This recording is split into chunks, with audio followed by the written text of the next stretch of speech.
Looking where Detroit is today, it has what I call the unflattering designation.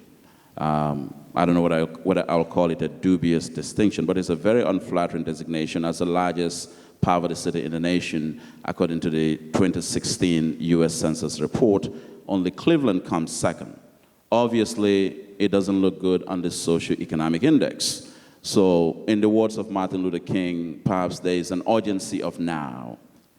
Given where we are right now, what needs to happen? And from where you sit and the office that you occupy, what would you like to see as we move forward so that, let's say, 2-3 years from now, we are not here referring to the same numbers because those numbers have not reduced? Well, Bankole, I'm hopeful. If you look at least what we're trying to do in the Detroit Neighborhood Initiative, that we're a part of 7 companies that have put up $35 million into the neighborhoods. What I'm hopeful, and I think we're working with some East Side neighborhood groups of really building and rebuilding, in our case probably Harper and East Warren, but by creating housing, affordable housing, and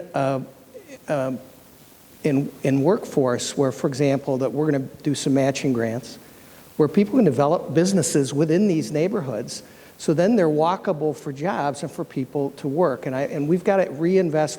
We had to do what we did downtown, and I think it was the right thing to do. But you just can't keep doing everything downtown. We have to embrace beyond downtown into the neighborhoods. But it's not it's not only true in Detroit. I think you can go whether it's Flint, whether it's Saginaw, parts of Grand Rapids, parts of Lansing, Pontiac. We've got programs in Oakland County as well, where you're going to make a difference, and you do get involved. And to Cindy's point, I grew up on the east side of Detroit, and rode the Hayes Express bus to the other side of the east side to go to high school. I didn't have much at all, but of course I didn't think that way at the time. And I've been very, very lucky in my career. And that's why I think we both talk about a lot the fact that you want to give back and you want to push your colleagues on issues like this, because we can make a difference. We have a bully pulpit, all of us do in the spot that we're in, and shame on us if we don't advocate and push people a little bit in the nicest way, but to push people to think, what do we do for our society? What we owe a give back in my mind. I mean, I've been fortunate to be successful. Not only do I want to give back, but I want to influence all my colleagues at Blue Cross to give back in their own way, and then as a corporation as well, because I think Cindy's right.